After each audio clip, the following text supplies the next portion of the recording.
All right, what is going on, everybody? Welcome back to another day of SaberSim's DFS office hours. Today is Tuesday, April 29th of 2025, and looking ahead here, we have a 10-game MLB main slate. On this Tuesday, we have a 4-game NBA main slate, and then we also have a 4-game NHL main slate as well. So plenty of DFS action coming at you today. For those of you who are new here, welcome. My name is Andrew, one of the coaches over here at SaberSim. This is a show where we go over how to use the SaberSim app, answer any and all DFS related questions.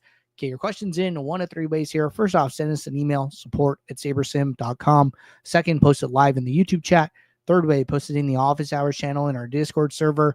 If you're not in our Discord and want to get access to that channel, there is a link in the description of this video. You'll also get access to our similar channels, individual sport channels, and you get access to the rest of the SaberSim team. Just can't say enough good things about the Discord. But with that said, we do this show Monday through Friday, 4 p.m. Eastern, and then we do this show on Saturdays at 12:30 p.m. Eastern. So tune in any one of those days, get your questions answered. Appreciate you guys tuning in. Looks like we have plenty of questions here to get us started. So why don't we get SaberSim up on the screen?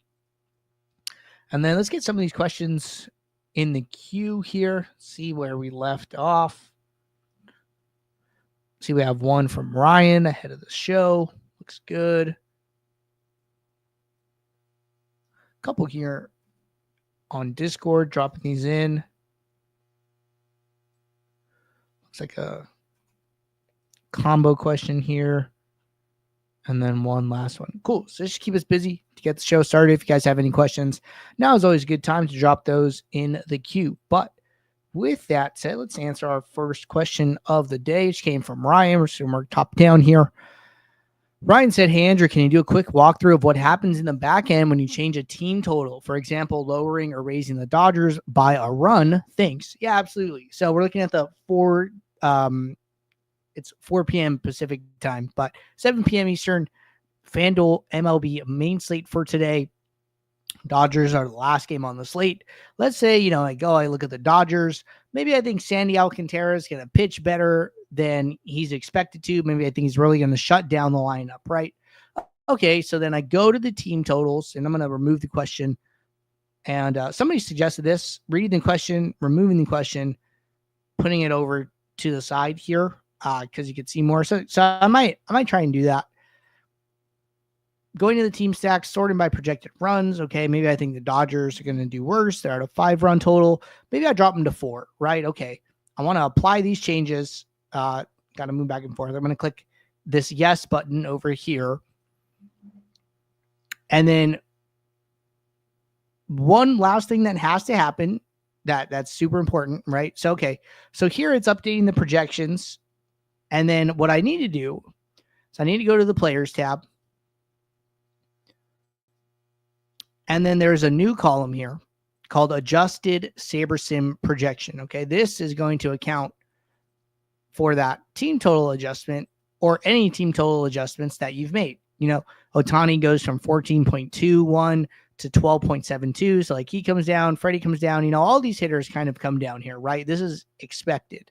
Now, what's important here is that my proj still reflects SS proj. So you got to click this gear icon and then you got to switch your source saying, hey, I know I'm using the SaberSim baseline projections right now, but I want to use those updated projections that include the team total adjustment. Okay, so you switch it to SaberSim adjusted.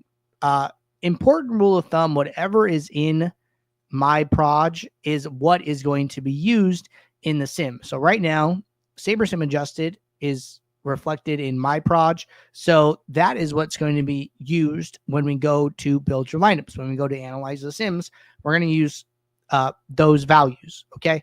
So now what's happening when we adjust the team totals, right? This was like the original question. Just want to kind of give like a full end-to-end breakdown there of like how you're supposed to do that.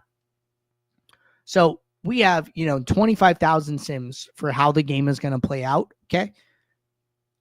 And some of those, Marlins score high, Dodgers score low, and some Dodgers score high, Marlins score low, and everything kind of in between, right? Well, what we do is when you move it from 5 to 4, we go and we find the highest scoring Dodger sims and we just start to ignore them. We kind of trash them. We're like, hey, this is our effective pool of sims, and we are going to shrink our effective pool, and we are going to get rid of games where Dodgers score high until their new mean team total is this number that you've set of 4. Okay. So imagine we take 25,000 sims and we make it 17,000. Maybe we had to get rid of 7,000 sims or 8,000 sims to get to a point where Dodgers mean team total is 4 and then the Marlins is still 3.9. Okay. So this is what we're doing in a nutshell. Now there is a caveat to this. There is a point, I don't know what that point is exactly, but there is a point where we will not go any further and stop trashing sims. So basically, there is a minimum number required of available sims that we have to maintain when we go to build your lineups. So maybe, for instance, the cutoff is 10,000. It's like, okay, well, what if you set the Dodgers to, 1 run? And what if there are only 500 sims that match Marlins 3.9, Dodgers 1 run? Well, we are just not going to go that far. You could effectively set the runs to 3.9 and 1, or 3.9 and 0.5, and the projections won't change because we're already like maxed out on how many sims are available. So the projections aren't going to change further. This comes up sometimes in like NBA where like somebody, maybe like a team's projected for like 115 and, somebody changes it to like 130 and then someone changes it to like 150 and they're like, hey, the sims aren't updating between, 130 and 150.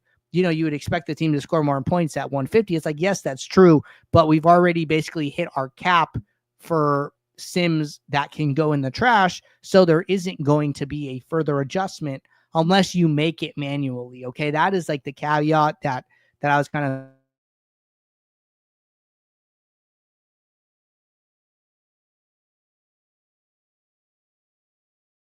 So that's what's happening here.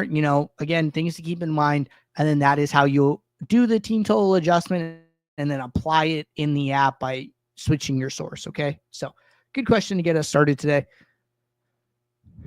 All right. Next question. When I import my ownership projections and rebuild fields from ownership, does it adjust each field's ownership based on normal factors, field size, entry type, or does it apply my ownership projection uniformly across all fields, like giving a lotto contest the same ownership as a small field single entry contest? Okay, good question. So when you build a custom field, you are not building 13 fields. Okay, so applying your custom ownership does not lead to you having 13 updated, or I think it's 12 now. 1, 2, 3, 4, 5, 6, 7, 8, 9. Oh, it's actually 10. So we used to have 13, and then I know the team did some back testing and they updated these. So we have 10 ownership buckets at the moment. I'll start over. Using custom ownership and generating custom fields leads to 1 new ownership bucket. It does not lead to 10 new ownership buckets. So by uploading your projections and, like, let's say like we make some projection adjustments, right? Okay. A bunch of numbers are going to be different here and there. Let's update a couple more. And then we go and we click the gear icon and we use the generate field from ownership button. This is going to create 1 field. Okay. And let's just hit this. I don't want to make it too big either. Okay. So field lineup source 1. Let's make it 5,000 lineups.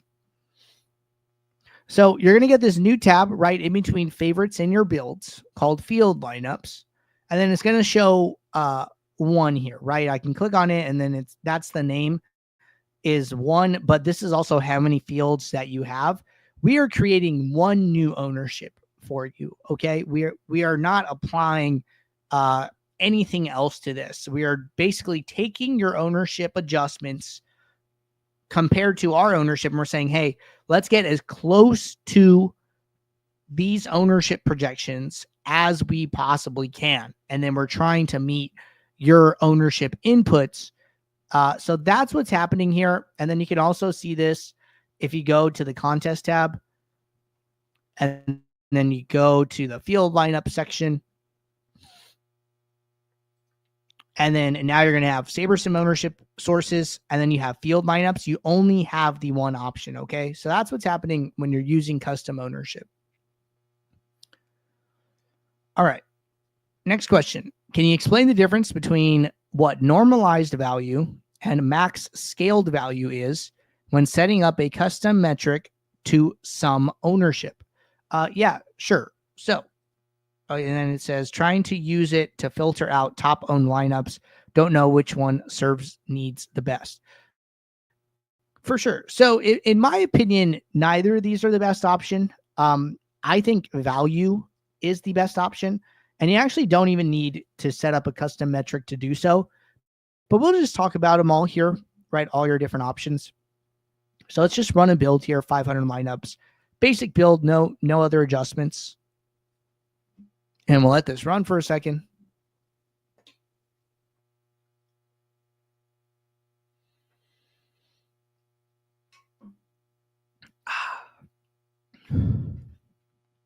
All right, lineup should kick off here shortly.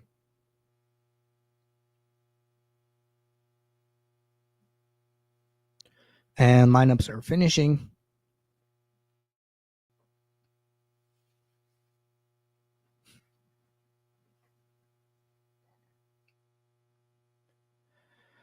Okay, so with regard to sum ownership and filtering out the highest sum owned lineups, okay? If you go to the summary stats underneath a lineup, move myself again, there is a sum ownership summary statistic, okay? It's this own one, it says 71%. This is the value that you would get if you added up all the ownership for the players in the lineup. This is a default summary statistic. If you go into your sorting metrics and you look at this ownership one, this is what that is. That is sum ownership. So if you're trying to filter out the highest sum owned lineups, all you need to do is come over to this filter icon here in the app, okay? Oops, I didn't mean to change sort direction. Go to the filter. I have one like from a previous demo. So what I did is I just named it sum owned because these carry over slate to slate. So if you're going to like use this regularly, easier to give it a name. One sec. Easier to give it a name, and then you can just know what it is and recognize it. And then here I've selected ownership.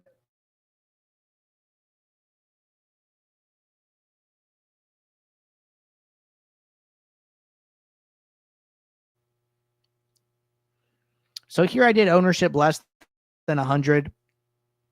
And then that trashed 114 lineups, okay?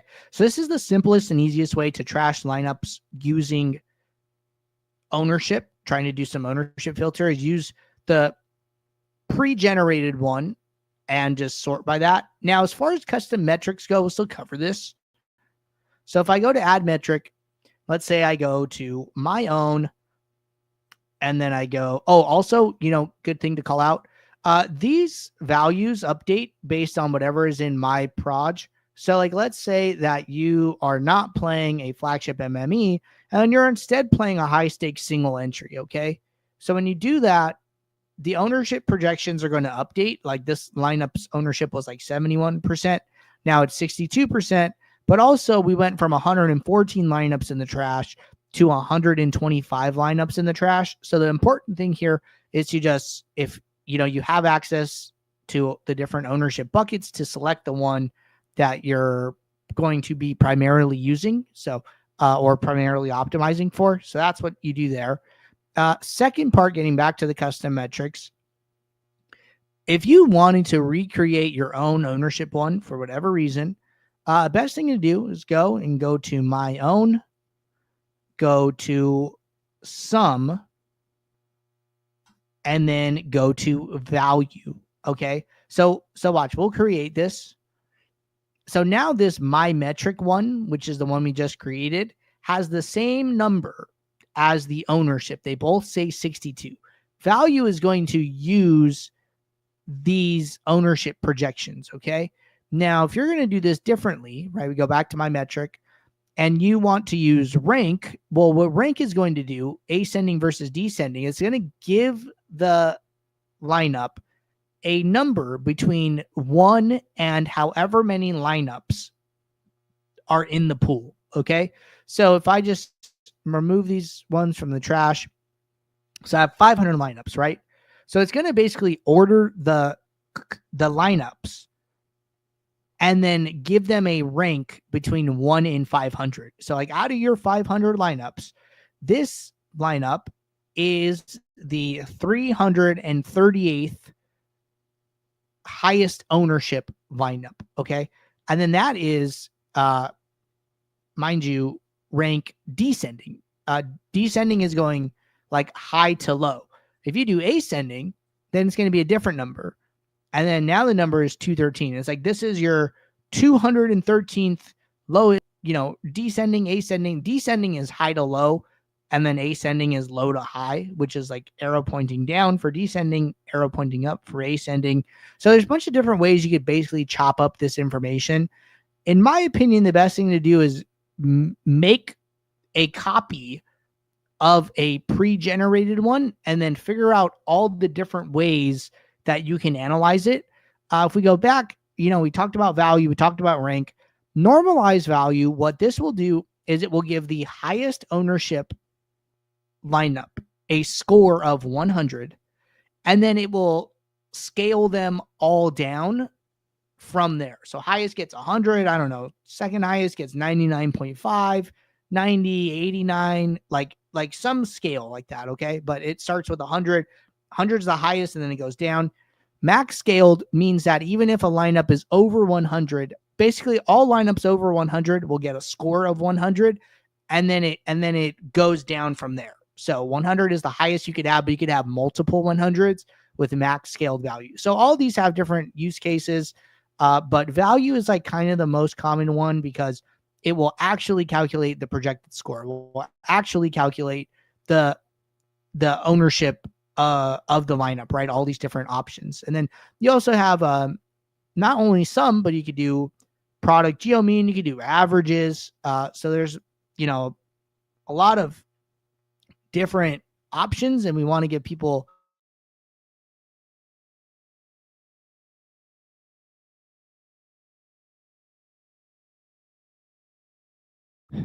main things you need to know when it comes to custom metrics. All right. Good stuff there. Next question. When a contest has 10% to first and a cash percent of 22%, how does SaberSim distribute the 90% of the cash that doesn't go to first place during a simulation? Do you have a table for each contest stating the exact payouts for each spot, or do you use some type of algorithm to assign the money? Good question. So for the contests that are in our database, we know the exact payout structure. Now, the way you can see this is whatever the easier way to think about this, whatever contests are listed by default in the contest tab are the contests where we have the full payout structure information. For any contest not listed here, we do not have the exact payout structure information. So another way you'll see this is like if you import your entry file into SaberSim and you're on contest sims, for the contest that we have, we will match and we will like, hey, we have this information. We show you entrance, first, cash, user entries, and we give it a field lineup set. If we don't have the contest in our database, these fields will be empty. You will have to put in the first percent. You will have to put in the cash percent. The contest name will have an exclamation point next to it saying like, hey, we don't have the information for this contest. So if it is a custom contest where you do not have We do not have it in our database. There is a basically like a custom payout structure on the back end, which is like kind of like the most common payout structure. And we apply that to the parameters that you give us when it comes to first percent, cash percent, and number of entrants in the contest. We basically scale it on the back end when the contest is not in our database.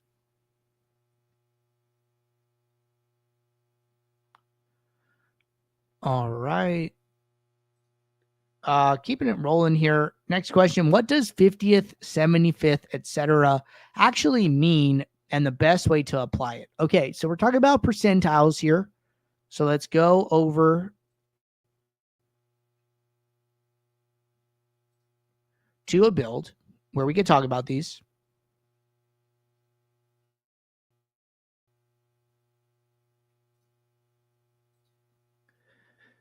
And we're just waiting for this build to load. All right. So there are 2 percentiles shown in the app. Okay. Just as another resource, if you go to our help docs and you go to the SaberSim frequently asked questions and glossary, we have this tutorial, player and lineup percentiles, which is what we're talking about. So the 25th, 50th, 75th, 99th, all those are what we call percentiles. Okay. So there's a tutorial on that here, but we'll talk about it as well. So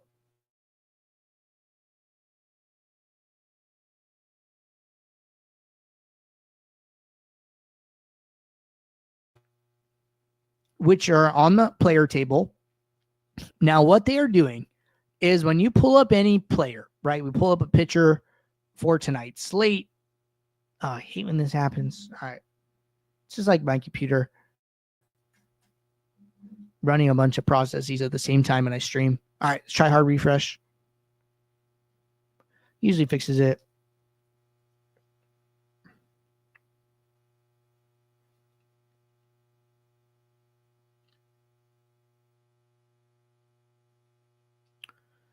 All right, try it one more time. Sorting by projection. Click on Freddie Peralta. All right, cool. So we see his graph in the app. Okay. Now it's cool to see, right? But it's a little hard to like make out information from this. Okay. So what we do is we summarize his graph with these percentiles, and this should give you a better idea of how likely they are to hit a certain fantasy point value. So 99th percentile is a player's top 1% outcome. This means that in our sims, Freddie Peralta scores 64 points 1% of the time. And his 95th percentile, which is 58, is the score he gets 5% of the time. Okay. His 50th percentile, which is his median, is 36 points. Okay. So these percentiles are describing their graph with actual numeric values, giving you an idea of how often they achieve certain scores in the sims. Now, those are player percentiles. We also have lineup percentiles. Okay. These are a sorting metric that you can see in the options. Okay. So let's go and sort by 95th percentile. Now, the important thing to understand is that 95th percentile is not a combination of players' individual player percentiles. If you take a 5% outcome for DeGrom and then a 5% outcome for Olsen and then a 5% outcome for Albies, the odds of that occurring end up getting exponentially high or very, very, very low quickly. Okay. Lineup percentiles, and you can hover over the percentiles and you could see this pop up. It'll show you all the different options. So it's saying 1% of the time, this lineup as a whole scores 221 points. 5% of the time it scores 194. 50% of the time it scores 168. The way we're coming up with this is once this lineup is put into the pool, we go back into the sims and we say, hey, how did this combination of 1, 2, 3, 4, 5, 6, 7, 8, 9 players do in the sims that we use to build this lineup? And then by doing this, a 1% outcome for a lineup as a whole is actually a lot more likely to occur. If you're playing 100 lineups, playing 150 lineups, Well, on average, 1.5 of your lineups is going to achieve a 1% outcome. Okay. So it's not like we're multiplying a bunch of player percentiles together. We're looking at the players individually, but then we're looking at lineups as a whole. So those are the 2 percentiles that you're going to see in the app. And then those are the differences between the 2. All right.